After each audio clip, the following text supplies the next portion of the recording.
ವಿನಮ್ರವಾಗಿ ವಂದಿಸ್ತೇನೆ. ನಾನು doctor M V ಪುರಾಣಿ, retire ಆಗಿ ಒಬ್ಬ ಶಿಕ್ಷಕರಾಗಿ ಕಳೆದ 50 ವರ್ಷಗಳಿಂದ ಮಂಗಳೂರಿನ ಮುಗಿಸಿದ್ದೇನೆ. ಇಲ್ಲಿದ್ದಂಥ ಹಲವಾರು ರಾಜಕೀಯ ವ್ಯಕ್ತಿಗಳು ಕೂಡ ನನ್ನ ವಿದ್ಯಾರ್ಥಿಗಳು ನಮ್ಮ ಬಗ್ಗೆ ವಿಶೇಷವಾದಂಥ ಒಂದು ಗೌರವವನ್ನು ಇಟ್ಟುಕೊಂಡಿದ್ದಾರೆ. ನಾನು ಒಂದು ಮಾತನ್ನು ಹೇಳಲಿಕ್ಕೆ ಬಯಸ್ತೇನೆ. ಒಂದು ಶಾಂತಿ ಹದಗೆಟ್ಟಾಗ ಈ ಥರದ ಒಂದು ಶಾಂತಿಯ ಸಭೆಯನ್ನು ಮಾಡುವಂಥದ್ದು ಸಾಮಾನ್ಯ. ಅದಕ್ಕಿಂತಲೂ ಮುಖ್ಯವಾಗಿ ಇಲ್ಲಿ ಶಾಂತಿ, ಸಮಾಧಾನ, ಅಶಾಂತಿ ಹುಟ್ಟಲಿಕ್ಕೆ ಕಾರಣ ಏನು, ಅವರನ್ನು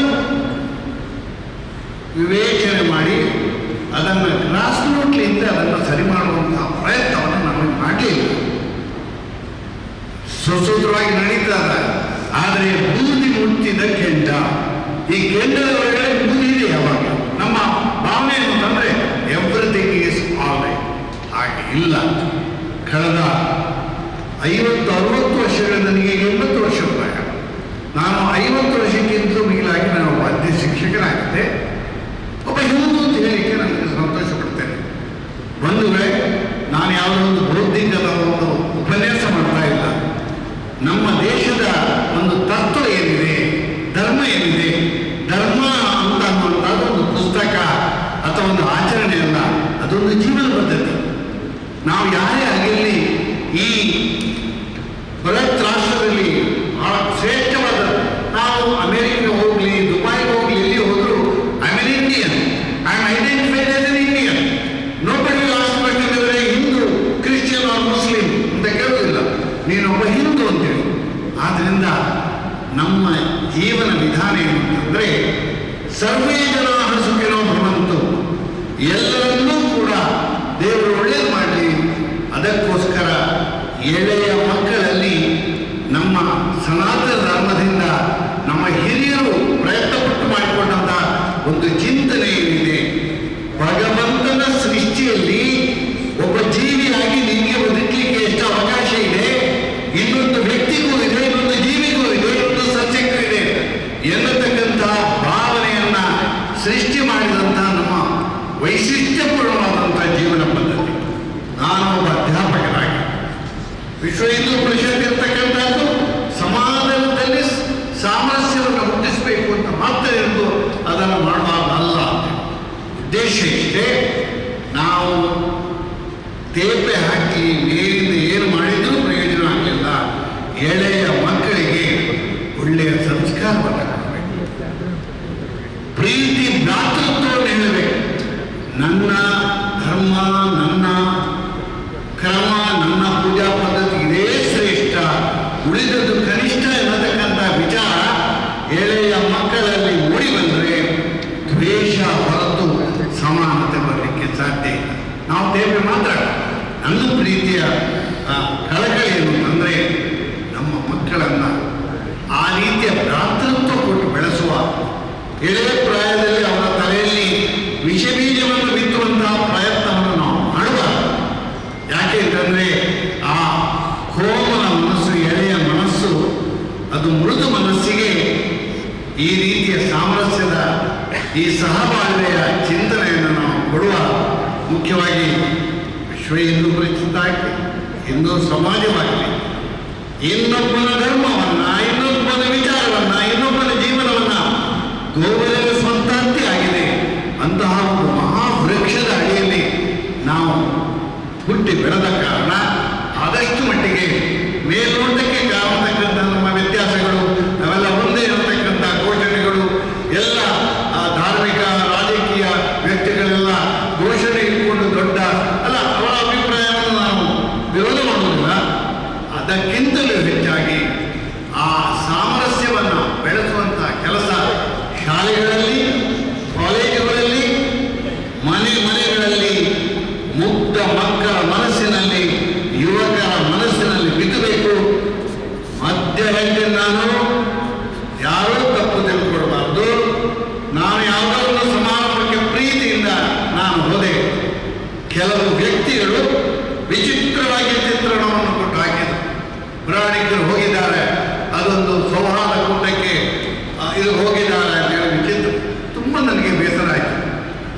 ಯಾಕೆ ಅಂತಂದರೆ ಒಂದು ವಿಷ್ಣು ಬಂದು ನಮ್ಮ ಹಿರಿಯರು ನನ್ನನ್ನು ಆಹ್ವಾನ ಮಾಡಿದ್ದಾರೆ, ಹೋದಾಗ ಅದನ್ನು ಸಹಿಸಿ ಸಮಾಜದಲ್ಲಿ ವಿಕೃತಿಯನ್ನು ಹುಟ್ಟಿಸುವಂಥ ಒಂದು ಪ್ರಯತ್ನ ಮಾಡ್ತದೆ. ನನ್ನ ಪ್ರಾರ್ಥನೆ ಇಷ್ಟೇ, ಸರ್ಕಾರದಲ್ಲಿ ಆಗತ್ತೆ ಈ ರೀತಿ ನಾನು ಎಲ್ಲ ಮಾಧ್ಯಮಗಳನ್ನಲ್ಲ, ಆದರೆ ಈ ರೀತಿ ವಿಚಾರ ಈಗ ಸಾಕಷ್ಟು ಪ್ರಯತ್ನ ಮಾಡ್ತಾ ಇದ್ದೇನೆ. ಈ ಮೀಡಿಯಾಗಳು ಈ ವಿಚಾರವನ್ನು ಹಂಚಿಸುವಂಥ ಅದರ ಮೇಲೆ ಕಡಿವಾಣ ಇರಲಿ. ಅದು ನಮ್ಮ ಮನಸ್ಸನ್ನು ಕ್ರೋಧ ಮಾಡತಕ್ಕಂಥ ಒಂದೇ ಒಂದು ಉದಾಹರಣೆಯನ್ನು ಹೇಳಲಾಗುತ್ತದೆ. ಒಂದು ಆಕ್ಸಿಡೆಂಟ್ ಆಗಿತ್ತು. ಆಕ್ಸಿಡೆಂಟ್ ಆಗಿ ಒಬ್ಬ ವ್ಯಕ್ತಿ ನರಳುತ್ತಾ ಇದ್ದಾನೆ. ಆ ವ್ಯಕ್ತಿಗೆ ಶುಶ್ರೂಷೆಯನ್ನು ಹೋಗ್ಲಿಕ್ಕೆ ಯಾರು ಮುಂದಾಗಲಿಲ್ಲ. ವಿಡಿಯೋ ತೆಗಿತಾ ಇದ್ದಾರೆ. ಪ್ರೆಸ್ಸಿಗೆ, ಪೊಲೀಸರಿಗೆ, ಅವರ ಮನೆಗೆ ವಿಚಾರ ಕೊಡುವ ಮೊದಲು ಅದು ವಾಟ್ಸಪ್ನಲ್ಲಿ ಹೋಗಿ ಇಂತಹ ಒಂದು ದುರ್ವಿಧಿ ನಮ್ಮ ಸಮಾಜದಲ್ಲಿ ಆಗಿದೆ. ದಯವಿಟ್ಟು ನನ್ನ ಪ್ರಾರ್ಥನೆ ಇಷ್ಟೇ, ನಮ್ಮಂಥ ಮುದುಕರು ನಮಗೆ ಭಾವನೆ ಇದೆ, ಸಮಾಜ ಒಳ್ಳೆಯದಾಗಬೇಕಿದೆ. ನಾವು ಹಿಂದೂ ಇರಲಿ, ಕ್ರಿಶ್ಚಿಯನ್ ಇರಲಿ, ಮುಸ್ಲಿಂ ಇರಲಿ, ನಾವು ಸಮಾಜದಲ್ಲಿ ಸಹಭಾಗಿತ್ವದಲ್ಲಿ ಬದುಕದ ಹೊರತು ಕೇವಲ ಭಾಷಣದಿಂದ, ಕೇವಲ ಇದರಿಂದ, ಪೋಸ್ಟರ್ಗಳಿಂದ ವ್ಯತ್ಯಾಸ ಮಾಡಲಿಕ್ಕೆ ಸಾಧ್ಯ ಇಲ್ಲ. ಹಿರಿಯರು ನೀವೆಲ್ಲ ಪ್ರಾಮಾಣಿಕವಾಗಿ ಪ್ರಯತ್ನ ಮಾಡ್ತೀರಿ, ಅಧಿಕಾರಿಗಳು ಕೂಡ ಪ್ರಯತ್ನ ಮಾಡ್ತೀರಿ. ನಾವೆಲ್ಲ ಒಟ್ಟಿಗೆ ಸೇರಿ ನಮ್ಮ ಬಂಧುಗಳು ಹೇಳಿದರು, ಮುಸ್ಲಿಂ ಬಂಧು ಹೇಳಿದರು, ಇವರೆಲ್ಲ ಹೇಳಿದ ಇಷ್ಟೇ. ನನ್ನ ಪ್ರಾರ್ಥನೆ ಕೂಡ ಇಷ್ಟೇ, ನಮ್ಮಲ್ಲಿ ಸಹೋದರತ್ವ, ಸಹಬಾಳ್ವೆ ಬರಬೇಕಿದ್ರೆ ಒಬ್ಬರು ಇನ್ನೊಬ್ಬರನ್ನು ಗೌರವಿಸಬೇಕು. ಒಬ್ಬರು ಇನ್ನೊಬ್ಬರ ಒಂದು ರೀತಿ ರಿವಾಜನ್ನ, ಧಾರ್ಮಿಕ ವಿಚಾರವನ್ನ, ಇಲ್ಲಿ ಗಲಾಟೆ ಆಗ್ತಾ ಇದೆ. ಗೋವುಗಳ ಬಗ್ಗೆ ಒಂದು ಸಮಾಜಕ್ಕೆ, ಒಂದು ಹುಡುಗಕ್ಕೆ ವಿಶೇಷವಾದಂಥ ಒಂದು ಗೌರವ ಇದೆ. ಅಲ್ಲಿ ಹಾಳಾಗತಕ್ಕಂಥ ಉದ್ದೇಶಪೂರ್ವಕ ಕೆಲಸ ನಡೀತಾ ಇದೆ. ಅದರಿಂದ ಒಂದು ಸಮಾಜ ಹೆಣ್ಣು ಮಕ್ಕಳಿಗೆ ಅಥವಾ ಒಂದು ಧಾರ್ಮಿಕ ಸ್ಥಳಕ್ಕೆ ಒಂದು ವಿಶೇಷವಾದಂಥ ಒಂದು ರಕ್ಷಣೆ ಕೊಡುವಂಥ ಅಲ್ಲಿ ಒಂದು ಚಿಕ್ಕ ಘಟನೆಯಾಗಿ ಅದಕ್ಕಿಂತ 10 ಪಾಲು ವಿಕೃತವಾಗಿ ನ್ಯೂಸ್ ಹೋಗ್ತದೆ ಜನಗಳ ಮನಸ್ಸಿನಲ್ಲಿ. ಹೊರಗೆ ಹೋದಾಗ ದಕ್ಷಿಣ ಕನ್ನಡ ಜಿಲ್ಲೆ ಒಂದು ದೊಡ್ಡ ಕೋಮು, ಆ ಏನೋ ಸಾಮರಸ್ಯಕ್ಕೆ ಕೆಲಸ ಮಾಡಿದವನಿಗೆ ಅವನಿಗೆ ಒಬ್ಬ ಕೋಮುವಾದಿ, ಈ ಥರ ಅನ್ನತಕ್ಕಂಥ ಒಂದು ಹಣೆಪಟ್ಟಿಯನ್ನು ಕಟ್ಟುವಂಥ ಒಂದು ಪ್ರಯತ್ನ ನಡೀತಾ ಇದೆ. ದಯವಿಟ್ಟು ಇಂಥದ್ದಕ್ಕೆ ಅವಕಾಶ ಮಾಡಿಕೊಡಬಾರದು. ನಾನು ಯಾವ ಸಂದರ್ಭದಲ್ಲಿ ಹೇಳ್ತೇನೆ, ನಮ್ಮ ಊರಿನಲ್ಲಿ ಪರಸ್ಪರರನ್ನು ಗೌರವಿಸುವ, ಅವರವರ ವಿಚಾರಗಳಿಗೆ, ಅವರವರ ಧಾರ್ಮಿಕತೆಗೆ ಗೌರವವನ್ನು ಕೊಟ್ಟು ಒಟ್ಟಿಗೆ ಬಾಳತಕ್ಕಂಥ ಒಂದು ವ್ಯವಸ್ಥೆ ನಡೆದಾಗ ಮಾತ್ರ ಸಾಧ್ಯ. ಅದರ ಬದಲಾಗಿ ನನ್ನದೇ ಶ್ರೇಷ್ಠ, ನಾನು ಹೇಳಿದ್ದನ್ನೇ ನಡೀಬೇಕು, ಆ ಥರದ ಒತ್ತಡಗಳು ಬಂದಾಗ ವಿಕೃತಿ ಹುಡುತ್ತದೆ. ನಾನೊಂದು ಚಿಕ್ಕ ಉದಾಹರಣೆ ಹೇಳ್ತೇನೆ.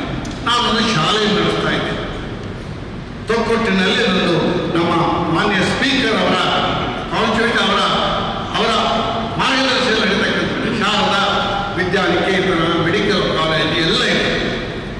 ನಮ್ಮಲ್ಲಿ ಕಾನೂನು, ದೇವಸ್ಥಾನ ಆಗಲಿ, ಭಜನಾ ಮಂದಿರಗಳಾಗಲಿ, ಚರ್ಚ್ ಆಗಲಿ, ಮಸೀದಿ ಆಗಲಿ, ಸಮಾಜಕ್ಕೆ ತೊಂದರೆ ಕೊಡ್ತಕ್ಕಂತಹ ನಮ್ಮ ಪ್ರಾರ್ಥನೆಗಳು ನಮ್ಮ ಒಂದು ಆ ಜಾಗಕ್ಕೆ ಮಾತ್ರ ಸೀಮಿತವಾಗಿ ಎತ್ತರ ಇದರಲ್ಲಿ ಮೈಕುಗಳು, ಧಾರ್ಮಿಕ ಪ್ರವಚನ ಇರ್ಬೋದು, ಅದರ ಬಗ್ಗೆ ಹೋಮ್ ಡಿಪಾರ್ಟ್ಮೆಂಟ್ ಟೇಕ್ ಆಕ್ಷನ್.